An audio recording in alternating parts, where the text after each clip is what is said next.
1950 से पहले ये तय हो जाता था कि कौन कुर्सी पर बैठेगा, कौन खटिया पर बैठेगा, कौन मचिया पर बैठेगा और कौन जमीन पर बैठेगा। अगर इस देश में नहीं पैदा हुए होते तो हमारे लोगों की व्यवस्था बदलने वाली नहीं थी। इन महिलाओं को पहले जूता, जो पैर का जूता होता है, जूती समझा जाता था, लेकिन अंबेडकर साहब ने इन महिलाओं को सर का ताज बना दिया।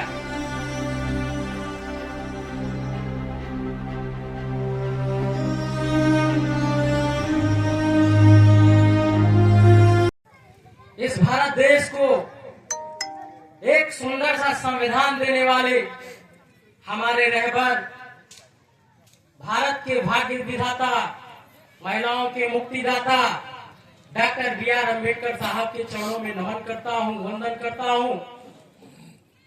और इस भारत में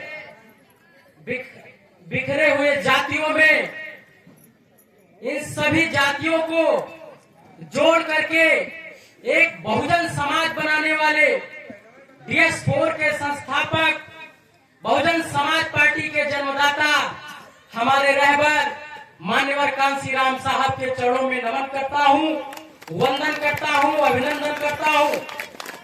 और इस उत्तर प्रदेश के सबसे बड़े प्रदेश में 4 बार रही मुख्यमंत्री हमारी आदरणीय बहन कुमारी मायावती जी की लंबी उम्र की कामना करते हुए फैजाबाद की धरती नगर पंचायत मां कामाख्या के अंतर्गत गांव कोयली की पुरवा में संत शिरोमणि रविदास जी के पावन प्रकाश पर्व पर उपस्थित फैजाबाद संत शिरोमणि मंदिर के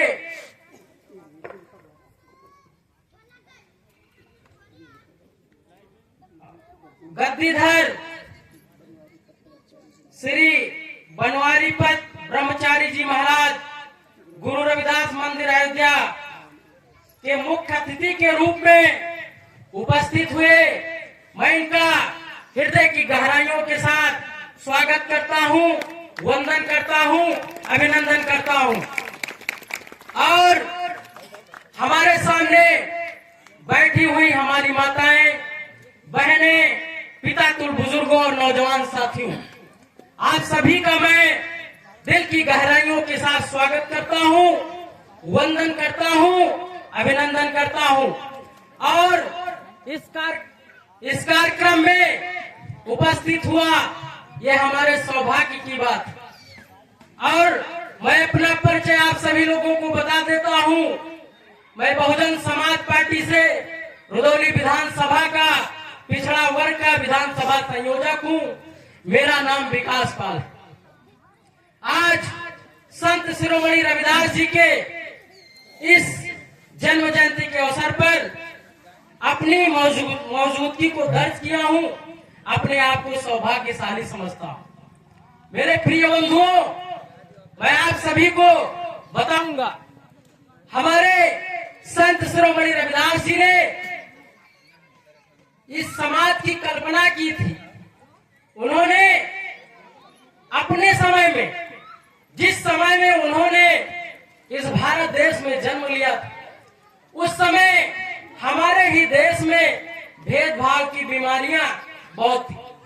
लेकिन उन्होंने किसी से तलवार की लड़ाई नहीं लड़ी, किसी को गोलियों से नहीं मारा, लेकिन उन्होंने अपने आप को साथ करके, उन्होंने शिक्षा को प्राप्त करके अपने विचारों के माध्यम से इस समाज को एक दिशा देने का काम किया।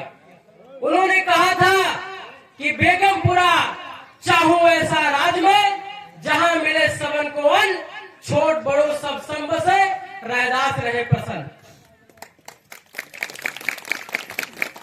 और उन्होंने तथागत गौतम बुद्ध जी के विचारों को इस देश में फैलाने का काम किया।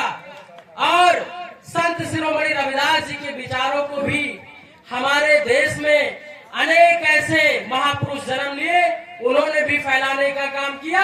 और हमारे रहबर डॉक्टर बी.आर. अम्बेडकर साहब ने उनके विचारों को भारतीय संविधान में लिखने का काम किया।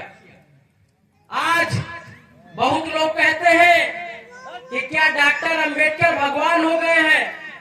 तो मैं अपने समाज से बताना चाहता हूं और उन लोगों को जवाब देना चाहता हूं कि 1950 से पहले भी हमारे देश में हमारे लोग रहते थे, लेकिन 1950 से पहले ये तय हो जाता था कि कौन कुर्सी पर बैठेगा, कौन खटिया पर बैठेगा, कौन मचिया पर बैठेगा और कौन जमीन पर बैठेगा।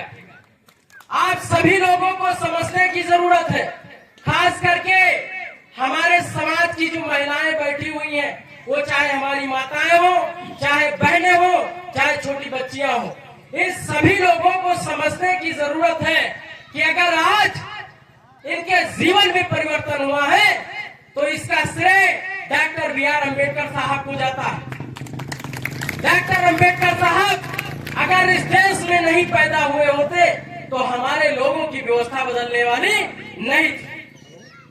इन महिलाओं को पहले जूता, जो पैर का जूता होता है, जूती समझा जाता था, लेकिन अम्बेडकर साहब ने इन महिलाओं को सर का ताज बना दिया। तो आप सभी लोगों को समझने की जरूरत है कि हमारे महापुरुषों ने हमको रास्ता क्या दिखाया। हम लोगों को इतना मजबूत होने की जरूरत है, और मजबूत हम कैसे होंगे? शिक्षा की बदौलत। अगर हम लोग पढ़ेंगे लिखेंगे तभी आगे बढ़ेंगे, अगर हम लोग नहीं पढ़ेंगे तो आगे नहीं बढ़ सकते हैं। आप लोग देखिएगा, ये समाज में जो व्यवस्था है, चाहे वो ब्राह्मण हो, चाहे वो क्षत्रिय हो, चाहे वो वैश्य हो, चाहे वो शूद्र हो, चाहे वो दलित हो, आज तो ओबीसी समाज के लोग अपने आप को शूद्र नहीं समझते हैं, जबकि उन वर्ण व्यवस्था में अगर कोई शूद्र की कैटेगरी में आता है तो ये हमारा ओबीसी समाज आता है। हमारे एससी समाज के लोगों को समझने की जरूरत है कि आज ब्राह्मण समाज के लोग अपने बच्चों को पढ़ाते हैं, क्षत्रिय समाज के लोग अपने बच्चों को पढ़ाते हैं, ओबीसी समाज के लोग अपने बच्चों को पढ़ाते हैं, लेकिन मैं क्षेत्र में घूमता हूँ, हमारे अनुसूचित समाज के लोग अभी भी कहीं न कहीं शिक्षा से दूरी बनाए हुए। अगर आप शिक्षा से दूर रहेंगे तो आप अपने मूल सुविधाओं को नहीं पा सकते हैं, और यहाँ पर जो नेतागिरी लोग करते हैं वो लोग आपको बेवकूफ बनाने का काम करेंगे। माननीय कांशीराम साहब ने कहा था कि ये सरकारें आपको व्यवस्था दे सकती हैं लेकिन आपको ताकत नहीं देंगी। उन्होंने ये भी कहा था, हे मेरे बहुजन समाज के लोगों, आपको समझने की जरूरत है कि आप वोट और नोट दो चीज बहुत सोच समझ कर देना, क्योंकि अगर नोट आप किसी गलत व्यक्ति को दे देंगे, अपने दुश्मन को दे देंगे, तो वो ताकतवर हो जाएगा, तो आपके खिलाफ काम करेगा और आपकी जड़ों को काटने का काम करेगा। अगर आप अपने वोट को दे देंगे गलत व्यक्तियों को, तो आपकी आवाज विधानसभा और लोकसभा में नहीं उठाने का काम करेंगे। प्रिय साथियों, खास करके हमारे नौजवान साथियों को समझने की जरूरत है, क्योंकि देश की जिम्मेदारी हमारे नौजवान साथियों के ऊपर है। अगर आज नहीं समझे तो कभी नहीं समझेंगे। अगर इस प्रदेश में बहन कुमारी मायावती जी 4 बार मुख्यमंत्री नहीं होती तो हे मेरे बहुजन समाज के लोगों, आपकी दशा और दिशा बदलने वाली नहीं थी। अगर लोग कहते हैं कि आज बहुजन समाज पार्टी भाजपा की बी टीम हो गई है, तो मैं आज सभी लोगों को बताना चाहता हूँ, बहुजन समाज पार्टी उत्तर प्रदेश में एक ताकतवर पार्टी है, राष्ट्रीय पार्टी है। बहुजन समाज पार्टी क्षेत्रीय पार्टी नहीं है। राष्ट्रीय पार्टी में तीसरा स्थान बहुजन समाज पार्टी का है। प्रिय साथियों, तो आप सभी लोगों को मैं इस मंच के माध्यम से बता देना चाहता हूं कि 2027 में बहन कुमारी मायावती जी की सरकार बनानी है, जिससे हमारे लोगों को जो मूलभूत सुविधाएं अभी तक नहीं मिल पाई है, वो सुविधाएं उनको मिले। और एक बात मैं आप सभी लोगों को बता देना चाहता हूं, अगर बहन जी उत्तर प्रदेश में शासन नहीं किए होती, तो अगर हमारे ओबीसी समाज के लोगों को अगर भ्रम है कि वो राजनीति में जो अपने आप को स्थापित करने कभी नहीं कर पाते, क्योंकि बहुजन समाज पार्टी एक नर्सरी है, वहां से नेता पैदा होते हैं। एक समझ लीजिए कंपनी, एक वहां से नेता पैदा होते हैं। मैं एक कविता के माध्यम से बच्चों को बताना चाहूंगा शिक्षा के विषय में।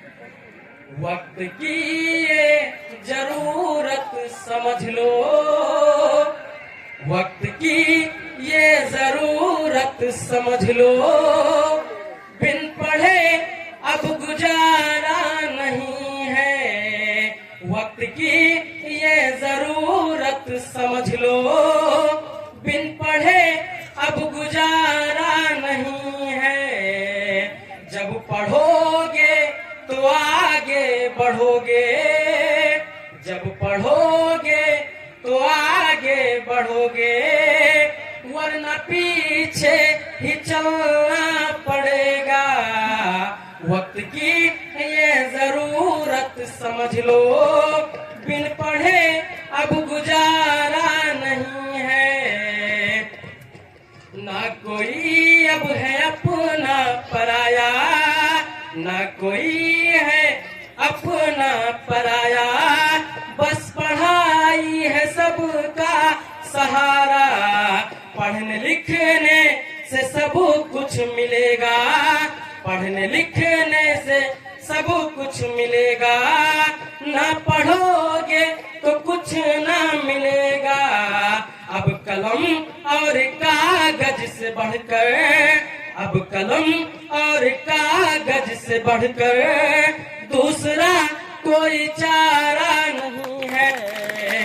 जब पढ़ोगे तो आगे बढ़ोगे, वरना कोई तुम्हारा नहीं है। ना पढ़ोगे ना आगे बढ़ोगे, सबके पीछे ही चलना पड़ेगा। वक्त की ये जरूरत समझ लो, बिन पढ़े अब गुजारा नहीं है। बहुत बहुत धन्यवाद, आप लोगों ने हमको सुना।